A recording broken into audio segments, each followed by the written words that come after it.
so ready to share with you guys my tips because I have been experiencing overthinking for a lot of my life. I am just a thinker by nature, and sometimes it's a blessing, and sometimes more times than most it's a curse, because my overthinking has really stopped me in a lot of situations from moving forward, because I was too worried about planning out the moment, figuring out what was going to happen, how it was going to work, or what was going to look like. And I would also think so far in the past, trying to prevent negative things in my past from happening, that I would just be stuck and wouldn't move at all. And so I really do understand how paralyzing and debilitating fear can be. And so today I just want to share from the bottom of my heart the things that I do to help me to stop overthinking. So the first thing that I do is I breathe. As simple as it sounds, breathing is so centering for me. When I take a deep breath, it helps me to refocus myself and remember it's okay. It helps me to remember the moment that I'm in, and it also helps me to just snap back, because I can be so far out in my thoughts sometimes. I have to bring myself back to this moment and to the reality that I'm in right now. And so once I bring myself back from outer space, I then start to question my overthinking. I was telling my husband today that, even when I was planning, I have an event on the weekend. I have been planning this event, thinking about this event, and of course, overthinking starts to set in. And I started thinking about, what if people don't show up? What if they don't like what I'm talking about? What if? And I had to really challenge that what if, because what if I do good? What if it's amazing? What if, it's over the top and people keep talking about it? But why are my thoughts of overthinking usually negative or usually fear-based? And I had to question the root of my overthinking, and I realized, okay, my overthinking is coming from fear. What am I afraid of? I'm afraid of failing. Oh, why am I afraid of failing? Oh, because in the past, I have seen myself fail or thought I failed in a situation, and I am trying to take control now and make sure that doesn't happen. And that's where overthinking sets in, because it's me trying to control every aspect of something to the point that it does not even happen, because I'm trying to control it so much.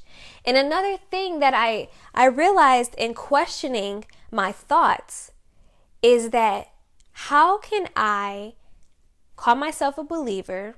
My shirt says #blessed. I believe in Jesus.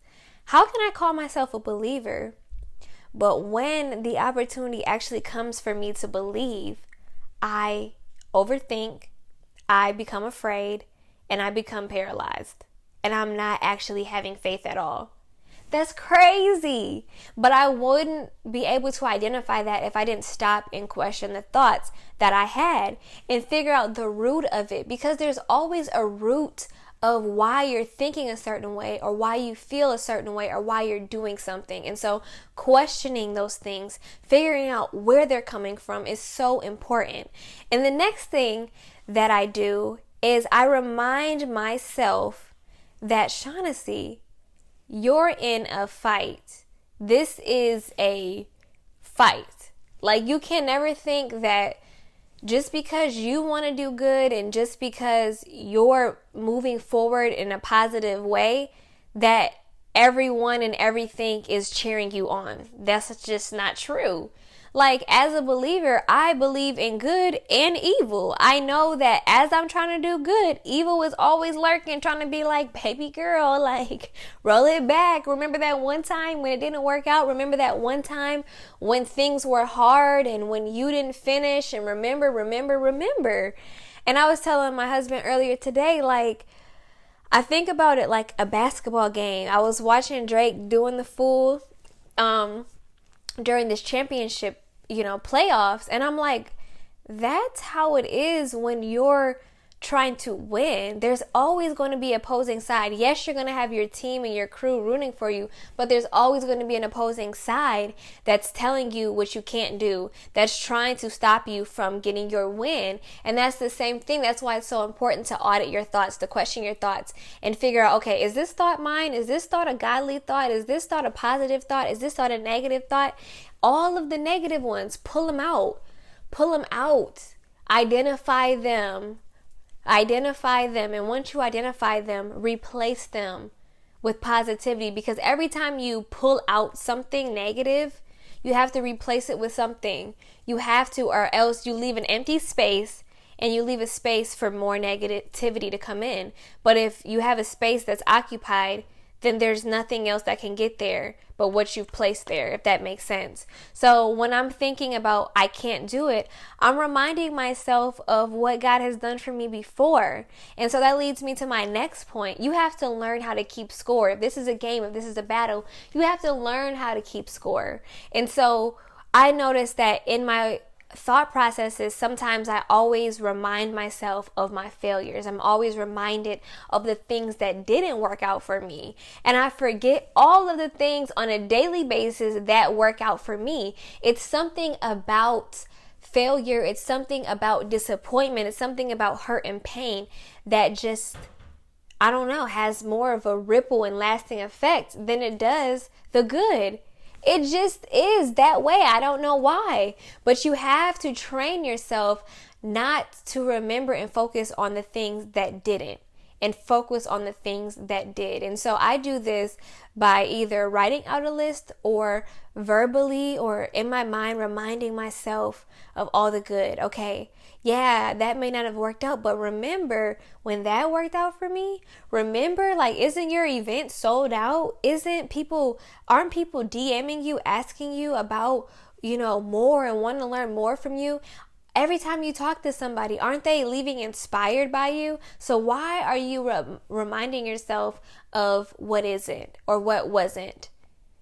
Focus on your future. Focus on what God says about you and what he has for you. And the only way to do that really is to know his word. And I'm going to put some scriptures in the description box that'll help you to remind you of God's plans for you. Like, your future is way brighter than any mistake that you made, any past, what you thought was a fail, any obstacles that were in your way. You got to keep moving through it. That leads me to my next thing. Like, taking back your moment is so important, because we don't know how many opportunities we are going to have to do the thing that we're setting out to do. You have to take back your moment and give your moment to God. I do this by saying, okay, God, you've given me this moment. Show me how to work it. Show me how to move and live in this moment. Guide me, order my steps, Lord, so that I can make the right decisions, so that I can do the right thing. And I think a lot of overthinking also comes from wanting to do everything right. But it's okay to make mistakes, but it's not okay to just sit there and not move. And I was reading, I recommend that you guys read this book, Battlefields of the Mind by Joyce Myers. And one of the things that she said in her book was, being stagnant is worse than not making a decision at all. And a lot of people believe that if they just don't do anything, if they get under the covers, if they turn on the TV, if they, put some music on and drown out their thoughts or their desires, then they're good. But doing that is so much worse than deciding, okay, I'm going to do it, or deciding I'm not going to do it. But making a decision is active. And think of it this way. You have overthought plenty of times. Where has it really gotten you? Try doing the reverse. Try surrendering. Try writing a list of all of the things that are on your mind, all of the things that you have to do, all of the things that are in your head, and slowly start doing those things. Assign yourself maybe one thing a day. I know before I've done a list and I've been like, okay, I can do this. I'm going to do like 3 things. And I got so discouraged because I didn't get the 3 things done. And I'm like, see, that's why I don't even try, because I couldn't even get that done. But that wasn't the problem. The problem was I was once again overdoing it, trying to do more than I could get done in that time. So give yourself a break. That's another thing. Don't beat up on yourself. Man, I have beaten myself up more than anyone else because I've put so much weight, so much pressure on myself to do so many things that I was never meant to do. And that's why I breathe. And that's why I question my thoughts. And that's why I remind myself of, of my help, of God, of his desire to bless me, his desire to assist me. He is my help. When I remind myself of all of those things, it's literally like a pound of weights just drop off of me. And I say, okay, I can do this. I can do this, but I can't do it by myself, and neither can you. So I encourage you today to just surrender. Like I said, I'm going to put some scriptures in here. I'm going to put that book by Joyce Myers in the comment section to help you guys. Oh my gosh, that book changed me so much. So I really, really hope that this video helps you guys.